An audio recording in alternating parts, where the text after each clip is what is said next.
Group 4 எக்ஸாமுக்கு general ஸ்டடீஸ்க்கு syllabus wise videos பார்த்துக்கிட்டு இருக்கோம். இது வரைக்கும் இந்திய அரசியலமைப்பின் உருவாக்கம், முகவுரை, இது 2 டாப்பிக்குமே பார்த்துட்டோம். இன்னும் இது நீங்கள் பார்க்கலன்னா டிஸ்கிரிப்ஷனில் இந்திய ஆட்சியல் இதுக்கான பிளேலிஸ்ட் லிங்க் இருக்குது, செக் பண்ணி பாருங்கள். இந்த வீடியோவில் அரசியலமைப்பின் முக்கிய கூறுகள், குடியுரிமை, இந்த 2 டாபிக் தான் பார்க்க போகிறோம். அரசியலமைப்பின் முக்கிய கூறுகளில் மொத்தமாக 14 வினாக்கள் தான் இருக்குது. குடியுரிமையில் மொத்தமாக 9 வினாக்கள் தான் இருக்குது. இந்த 2 டாப்பிக்குமே சின்ன டாபிக் தான். மொத்தமாக 23 வினாக்கள் தான் இந்த வீடியோவில் பார்க்க போகிறோம். ஸோ ஸ்கிப் பண்ணாமல் கடைசி வரையும் பாருங்கள். மாநிலம் மற்றும் யூனியன் பிரதேசங்கள் கொஞ்சம் பெரிய டாபிக், அது அடுத்த வீடியோவில் பார்க்கலாம். இந்த வீடியோ யூஸ்ஃபுல்லாக இருந்துச்சுன்னா மறக்காமல் லைக் பண்ணிட்டு பாருங்கள். எவ்வளோ பேருக்கு யூஸ்ஃபுல்லாக இருக்குன்னு தெரிஞ்சுப்போம். டெலகிராமில் இன்னும் நீங்கள் ஜாயின் பண்ணிக்கோங்க. டெலகிராம் லிங்க்கும் டிஸ்கிரிப்ஷனில் இருக்குது. அரசியலமைப்பின் முக்கிய கூறுகளில் மொத்தமாக 14 வினாக்கள் தான் இருக்குது. இந்திய அரசியலமைப்பின் மூலாதாரங்களாக கருதப்படும் கீழ்கண்ட இணைகளில் சரியாக பொருத்தப்படாது எதுன்னு கேட்டிருக்காங்க.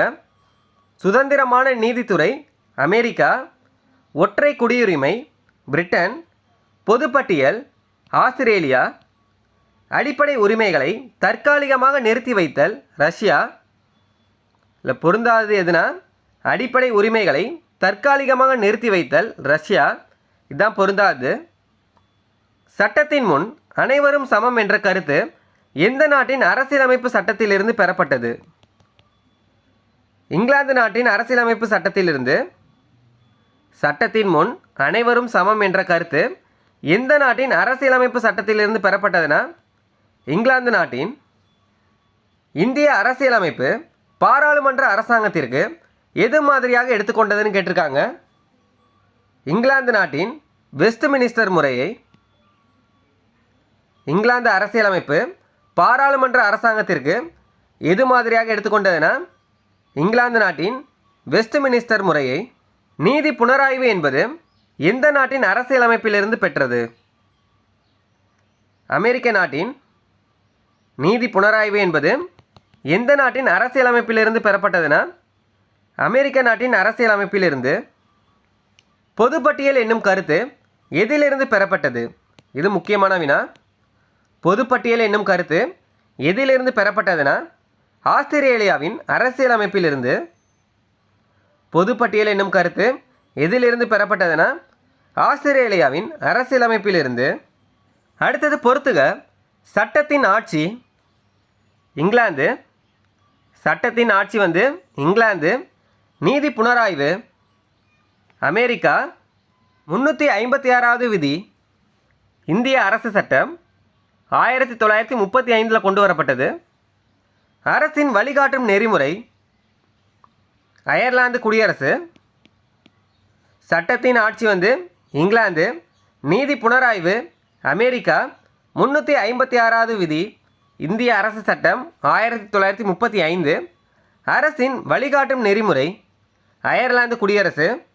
ஆப்ஷன் பி 4, 3, 2, 1 இதுதான் சரியானது. இந்திய அரசியலமைப்பின் சட்டப்படியான நடவடிக்கை என்ற இயல்பு பெறப்பட்ட அரசியலமைப்பு ஜப்பான் அரசியலமைப்பிலிருந்து பெறப்பட்டது. இந்திய அரசியலமைப்பின் சட்டப்படியான நடவடிக்கை என்ற இயல்பு பெறப்பட்ட அரசியலமைப்பு எதுனா ஜப்பான் அரசியலமைப்பு. உலகிலேயே எழுதப்பட்ட மற்றும் மிகவும் நீளமான அரசியலமைப்பு இந்தியா. உலகிலேயே எழுதப்பட்ட மற்றும் மிகவும் நீளமான அரசியலமைப்பு எதுனா இந்திய அரசியலமைப்பு. அடுத்தது பொறுத்துக. பாராளுமன்ற முறை அரசாங்கம் இங்கிலாந்து.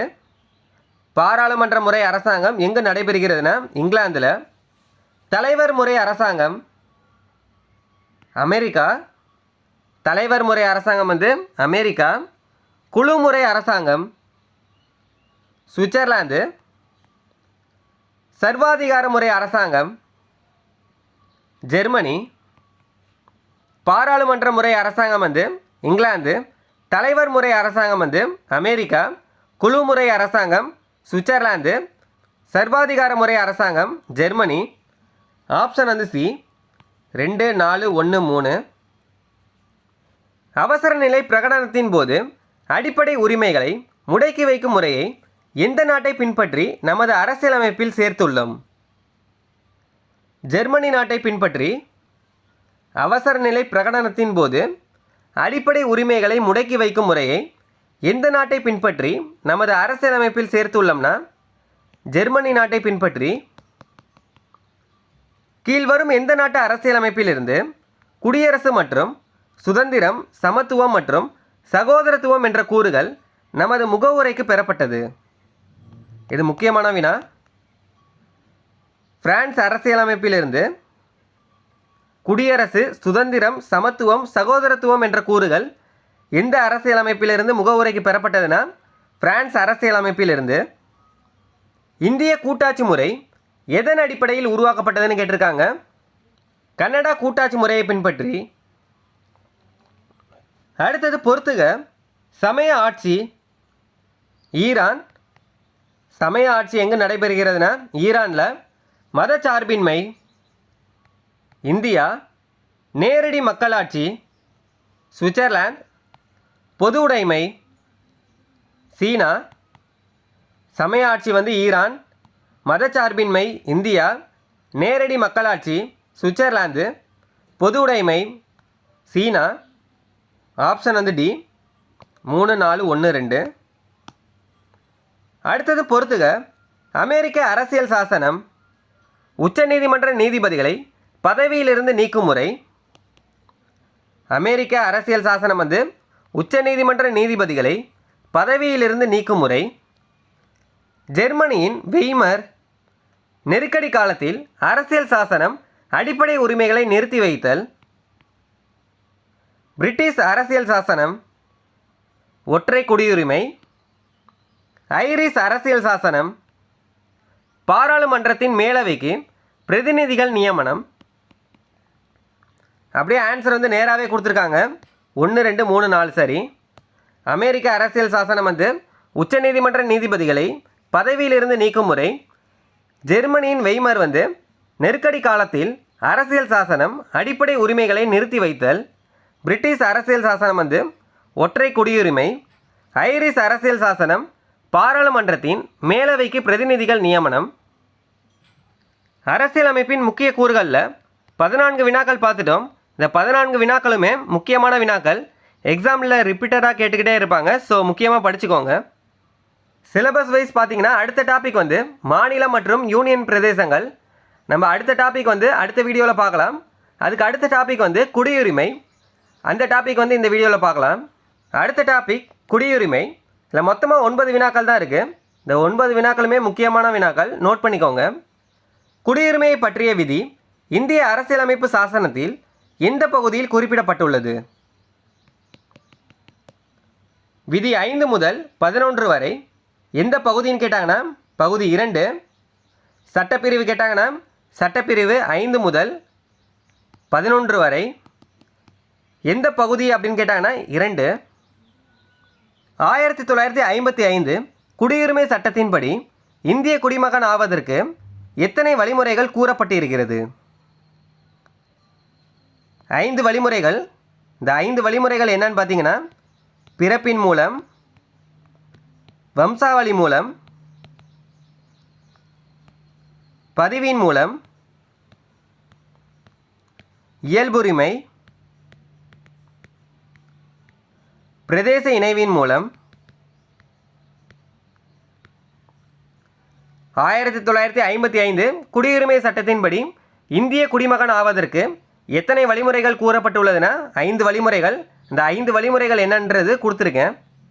இந்திய பாராளுமன்றத்தின் குடியுரிமைக்காக ஒட்டுமொத்த சட்டம் இயற்றப்பட்ட ஆண்டு 1955. அதாவது இந்திய குடியுரிமை சட்டம் எந்த ஆண்டு இயற்றப்பட்டதுன்னா 1955. கூற்று மற்றும் காரணங்களை ஆராய்கன்னு கொடுத்துருக்காங்க. கூற்று: இந்திய குடிமக்களை திருமணம் செய்து கொண்ட பெண்கள் பதிவு செய்வதன் மூலமாக இந்திய குடியுரிமையை பெறலாம். கூற்று சரி. இந்திய குடிமக்களை திருமணம் செய்து கொண்ட பெண்கள் பதிவு செய்வதன் மூலமாக இந்திய குடியுரிமையை பெறலாம். கூற்று சரி. காரணம்: இந்திய நாடாளுமன்றத்தில் 1956ஆம் ஆண்டு குடியுரிமை சட்டம் நிறைவேற்றப்பட்டது. காரணம் தவறு. குடியுரிமை சட்டம் எந்த ஆண்டு இயற்றப்பட்டதுன்னா 1955. இல்லை 56ன்னு கொடுத்துருக்காங்க. கூற்று மட்டும்தான் சரி, காரணம் தவறு. ஆப்ஷன் வந்து சி, கூற்று உண்மையாகும், காரணம் வந்து தவறு. குடியுரிமை பற்றிய சரியான வாக்கியத்தை கூறுகன்னு கொடுத்துருக்காங்க. 1. இந்திய அரசியலமைப்பு பகுதி 4 உள்ள உறுப்பு 5 முதல் 11 வரை குடியுரிமையை குறிக்கிறது அப்படின்னு கொடுத்துருக்காங்க.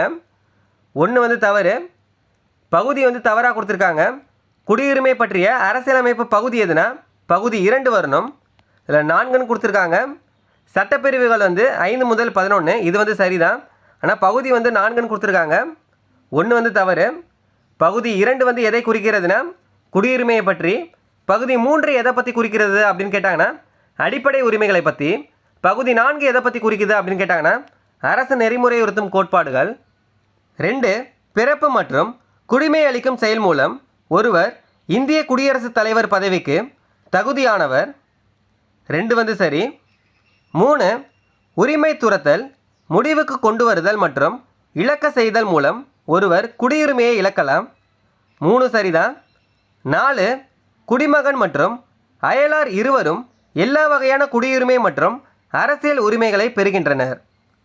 4 வந்து தவறு. குடிமகன் மற்றும் அயலார் இருவரும் எல்லா வகையான குடியுரிமை மற்றும் அரசியல் உரிமைகளை பெறுகின்றன. 4 தவறு. இல்லை சரியானது எதுன்னு தான் கேட்டிருக்காங்க. 2, 3 தான் சரி. ஆப்ஷன் வந்து பி, 2 மற்றும் 3 சரி. இந்திய குடிமகன் என்பதை நிரூபிக்கும் இந்திய அரசாங்கத்தால் இரு மொழிகளில் வழங்கப்படும் ஆவணத்தின் பெயர் பாஸ்போர்ட். இந்திய குடிமகன் என்பதை நிரூபிக்கும் இந்திய அரசாங்கத்தால் இரு மொழிகளில் வழங்கப்படும் ஆவணத்தின் பெயர் என்னன்னா பாஸ்போர்ட். இந்திய குடியுரிமை சட்டம் 1955 கீழ் ஒருவர் இந்திய குடிமகனாக இருக்க வேண்டுமானால் என்னென்ன கொடுத்துருக்காங்கன்னு பாருங்கள். 1. இந்தியாவில் பிறந்திருக்க வேண்டும். 1 வந்து சரி. 2. இந்திய வம்சாவளியாக இருக்க வேண்டும். 2ம் சரிதான். 3. இந்தியரை மணந்திருக்க வேண்டும். 3 வந்து தவறு. இந்தியரை மணந்திருக்க வேண்டும் அப்படின்னு கொடுத்துருக்காங்க. பதிவு செஞ்சுருக்கணும், மணந்திருந்தால் மட்டும் போதாது. 4. குடியுரிமைக்காக பதிவு செய்திருக்க வேண்டும். 4 வந்து சரி. இல்லை 1, 2, 4 மட்டும்தான் சரி. 3 வந்து தவறு. ஆப்ஷன் வந்து டி, 1, 2, 4 சரி. இந்திய அரசியலமைப்பில் எந்த பகுதி குடியுரிமை பற்றியது? பகுதி 2 எந்த சட்டப்பிரிவுன்னு கேட்டாங்கன்னா 5 முதல் 11 வரை. குடியுரிமை பற்றிய சட்டப்பிரிவு எதுனா 5 முதல் 11. எந்த அரசியலமைப்பு பகுதின்னு கேட்டாங்கன்னா பகுதி 2. அதே மாதிரியே பகுதி 3 என்னன்னா அடிப்படை உரிமைகள். சட்டப்பிரிவுகள் எதுன்னு கேட்டாங்கன்னா 12லிருந்து 35 வரை. பகுதி 4 என்னன்னா அரசு நெறிமுறை உறுத்தும் கோட்பாடுகள். இதுக்கு சட்டப்பிரிவுகள் என்னன்னு கேட்டாங்கன்னா 36லிருந்து 51 வரை. எந்த ஆண்டு இந்திய அரசாங்கம் வெளிநாட்டு வாழ் இந்தியர்களுக்காக எல்.எம். சிங்வி தலைமையிலான உயர்மட்ட குழுவினை உருவாக்கியது? செப்டம்பர் 2000. இதோட இந்த வீடியோவில் அரசியலமைப்பின் முக்கிய கூறுகள், குடியுரிமை முழுவதுமே பார்த்துட்டோம். அடுத்த வீடியோவில் மாநிலம் மற்றும் யூனியன் பிரதேசங்கள் பார்க்கலாம்.